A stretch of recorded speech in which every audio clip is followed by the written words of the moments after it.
Welcome to my solarium. It's very hot in here. It's summertime, July. All during the winter, I propagated my seeds in here. It was filled with plants, but now it has, all those plants have found another home outside. And now it's the repository of all of my dried herbs. And today I'm going to make some lemon pepper. So I thought maybe you'll see how easy it is and you'll try it. So if you're not growing all of the plants, you don't need to. You could collect the ingredients, but all of these I've grown and dried. And I'm just going to not even do a recipe. I think it's important to use what you have and kind of improvise. So I started off with some lemon balm and Melissa officinalis. It's a great nervine. It grows very easily. And I started off with a ½ a cup. I chopped it up. First, I tried it in the mortar and pestle. That was going to take a long time. It was not powdery enough. It was just still small leaves. So I used a grinder. And I ended up with just about 2 tablespoons of the lemon pepper. Now I'm going to add some of the dried lemon peel. And I think I'm just going to use about a tablespoon of that. Let's see. The fragrance is really amazing. So all I did was, last winter actually, I had a bunch of lemons and limes. I was making pomanders out of them. And I just left them out, the peelings, to dry up, and then I ground them up. So there's the lemon. Now I think I'm going to add parsley. So this will definitely need to be all put in my little grinder after I've put all the ingredients, but the parsley, it's a flat leaf parsley. It's grown really, really well outside. I probably have to keep an eye on it so it doesn't bolt with the heat. But I think I can add quite a bit of the parsley. As it ages, I've noticed it does get stronger in flavor, a little bitter sometimes. That's eating it fresh in the salads, which I've been doing a lot of. So there is the parsley. Let's see what else we have here. Oh, the thyme. The thyme has worked really well. There's all my thyme. It takes a lot to, because the leaves are so small, it actually took quite a bit to start off with growing. So I'll put the thyme in. And, oh my goodness, what else? We have some tarragon. And that's ready to put in. It has dried. This is also one of those plants that the leaves are so slender. You think you're, coming up with a lot of it, and then it dries to nothing. It makes you appreciate the store-bought spices and herbs, at least as far as the price that they're asking, because you really do have to grow a lot to come up with seasonings. But the tarragon, I had never been able to grow it in Texas, so with the cooler weather here, it has done wonderful. It just has a unique flavor. I used to grow Mexican mint marigold, they say, as a substitute. And I guess it is a bit of a substitute. It's not quite the same as the real stuff though. So there's the tarragon. Let's see what else. Oh, I've got my garlic. The garlic has so much moisture in it. You really have to be careful to dry it all the way, because you don't want to go to all this trouble, throw in some moisture-laden garlic and end up with mold. That would be very unpleasant. Okay, and then we have, what else can I throw in there? I think that's gonna be it. Let's see, what else do I have? You know what? I'm going to put some marigold in. It's not that much of a flavor to it. It's got a grassy smell to it, but the colors are the bright orange and yellow. See that? I think that's going to be really lovely to add to this seasoning.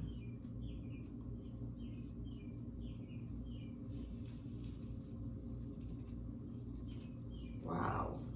I'm collecting a lot of these. I've been eating the marigolds all summer to the salads and cooking everything. I was going to save some of them for infusions and also for like an autumnal potpourri because of the colors. I think will look great. Okay. Wow. Look at that. Isn't that beautiful? So this would be great just to use like this, but I am going to grind it up and it will be a wonderful powder. I think actually I have some nasturtium leaves and flowers, and I'm going to add some of the leaves because they have a peppery flavor. So there we go. You know, one lesson I've learned with this season, especially drying so much, is to label every single thing, because you start off and you recognize the leaf and the flower and you go, of course I'm going to know what that is. But when it comes down to it's dried and it's changed its properties, and one leaf often looks like the next, then you have no idea what you have, and that can be a bit dangerous. Okay, one more ingredient I just remembered and came upon. No, two more I see. This is some rosemary. And wow, this is gonna be some incredible seasoning because it has so much to it. Really a complex flavoring. The rosemary does great dried. It just comes right off really easily. That'll open your nose. It's has the menthol to it.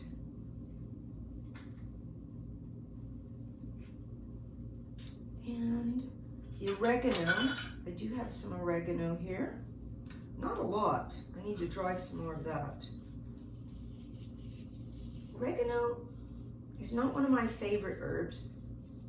That's another thing I've discovered as I've been doing this process of growing and drying them is be sensitive to what your body is inclined to like, especially with just the smells. Like I grew some anise hyssop and I can't even process it. It's so repugnant to me. I don't know. I guess it's kind of the licorice flavoring that, or the scent is not my favorite thing. Kind of makes me not feel good. Okay, I keep saying one more thing, but then I keep finding some other herb that I want to add to this. But I'm going to go with the sweet woodruff. This is a plant I've never grown before. I think it's called,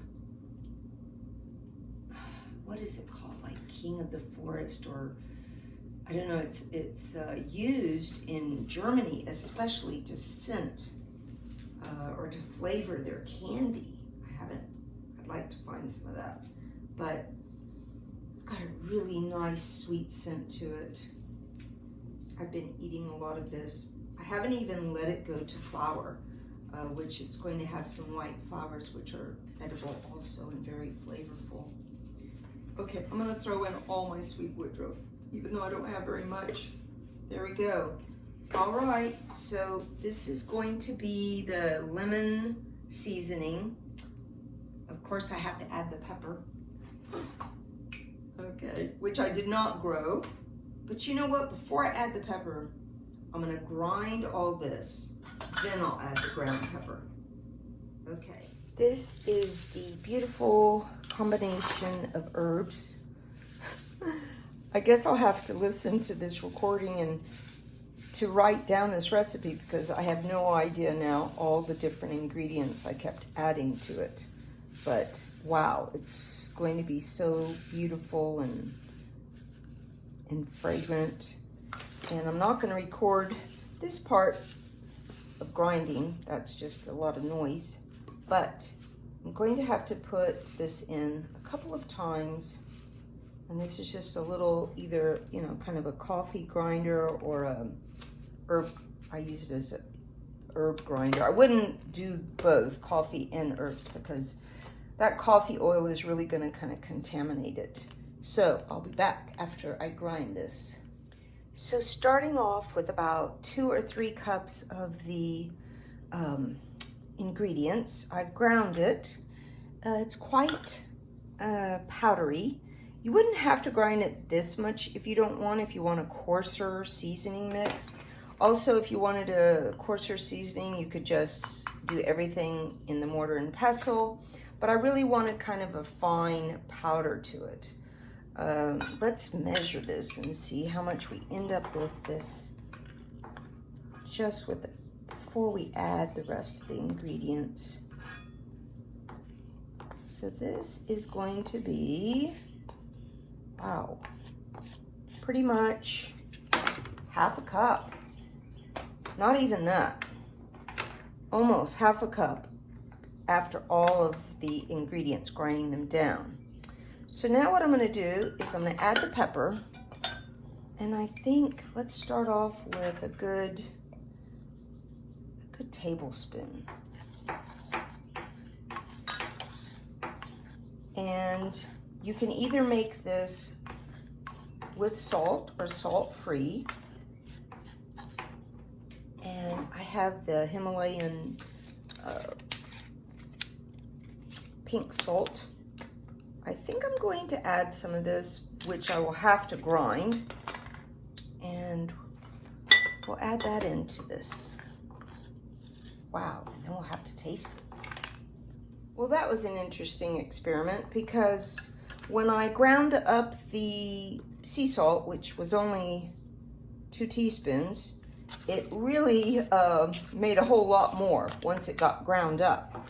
So I'm not going to use all of it, and I'm just going to add the 2 teaspoons. And we'll see what this tastes like. I think I'm pretty happy with this. It could even probably use more pepper.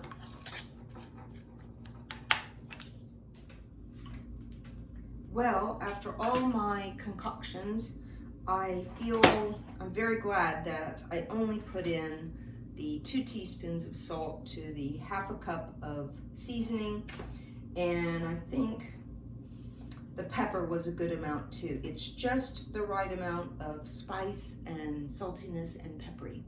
So I hope you'll try making your own lemon pepper with whatever ingredients you have. It's so much fun and more flavorful than anything you can buy.